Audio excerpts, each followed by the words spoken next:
So we have this science assignment to talk about Indigenous ways of knowing, or Native science.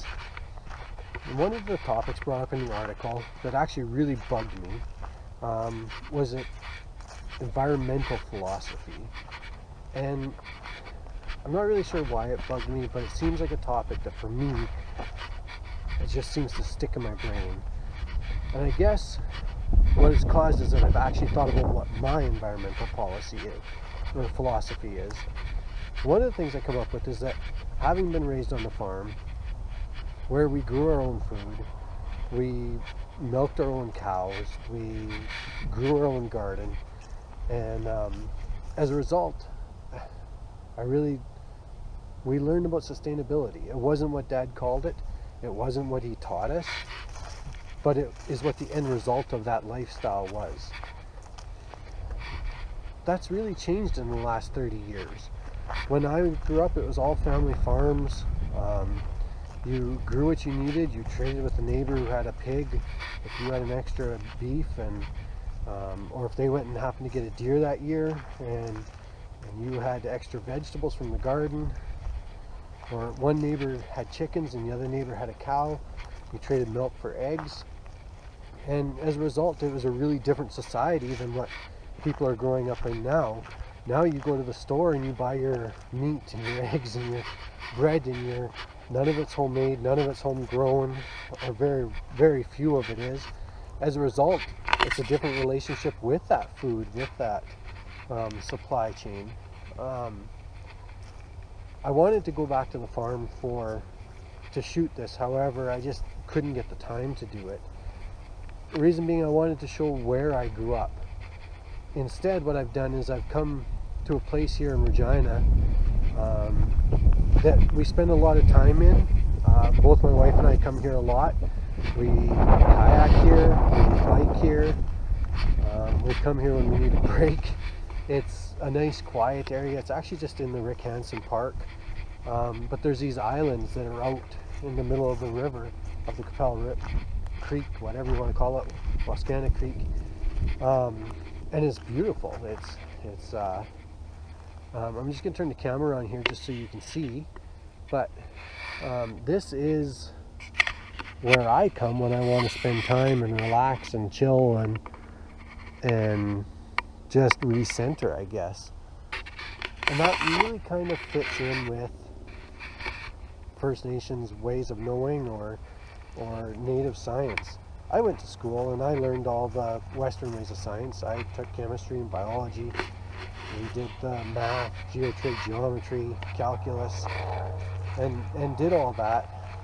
And then I learned stuff at home. And my dad's educated. He's a journeyman carpenter. But he took us out and he showed us that when you're picking berries, you leave some when you're not just enough for reproduction, but enough for the birds.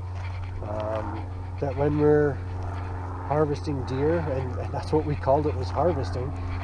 Now they call it hunting, butchering, whatever. But we harvested. We picked one that was not going to be missed, one that wouldn't wreck the herd, and that would allow us to maintain a herd. The other thing is, when we butchered a beef, we called the guys in the reserve, and they came and they picked up the hooves, the intestines, the head, all the stuff. There was just a little pile of grass left over. There wasn't much waste, and that's how we grew up. It was just part of life. Nowadays, it's no longer that. It's really different, and a lot of that's been lost. I actually laughed this fall because my wife wanted to learn how to make pickles, how to can pickles. Because I've always gotten my pickles from the farm. Mom and Grandma have always done pickles, but this last year they weren't going to. And so my wife went and talked to them and said, I need to learn how to make pickles. And so she was amazed at how simple it is. I mean, it's water and salt and vinegar and cucumbers. And then dill and garlic if you want dill, or if you want sweets, it's a little bit different. But she grew up in Ontario and in Toronto, Scarborough actually, and they didn't do that kind of stuff there. And And so it was a brand new experience for her, one that she enjoyed, but it was something that I consider normal, and that to her was a brand new and interesting and something she had to learn to do. And I think we've lost a lot of that. There's a whole generation that doesn't know how to get their own food, or where it comes from, or what it costs to get it, what it costs the land to produce it. It used to be farmers did summer fallow every other year. So you use the land one year to grow a crop, and the next year you gave it a rest in order to replenish itself. Now, continuous cropping, chemicals, no-till, all ways to try and get more production out of the same land, and there's going to be a cost for that. And I think the First Nations people knew that. They had a lot more sustainable lifestyle, a lot better way of looking after not just themselves but the land as well, and respecting the land, I guess. It kind of feels like as people have produced more people, we've decided that we can do it at the cost to the land. And I don't know that I agree with that. I don't know that how I actually feel about that, but I think that's part of that environmental philosophy that was in the articles, and that's probably why it really stuck with me.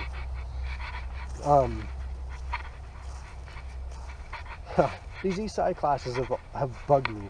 This is the second Esci class, second time I've run into issues, because things that I consider normal, acceptable, part of life, important things, are things that supposedly we're learning about.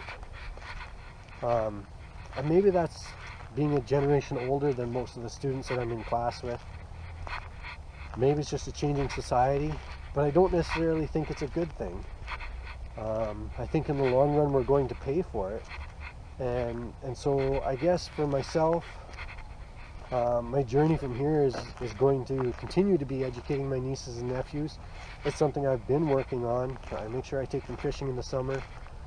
If they catch a fish and we keep it, they have to be there to help clean it and eat it. If we're out doing stuff in the fall, picking berries or harvesting the garden, I make sure that they're there and that they see where that goes and what it creates as an end result. I think that's what we have to do.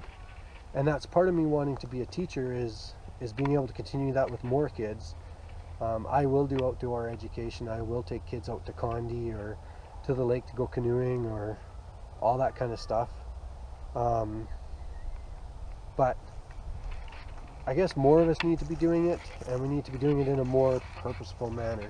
And maybe that's what I'm going to take away mostly from these Esci classes, is that all of this education needs to be done in a more purposeful manner. There needs to be a bigger end goal, a bigger target. And yeah, so I guess that's where my journey goes from here, is just moving forward with what I consider a whole child education, but probably people would consider more of a holistic or a environmentalist type of an aspect.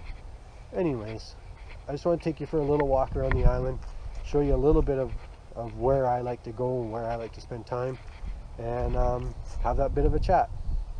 Have a good one.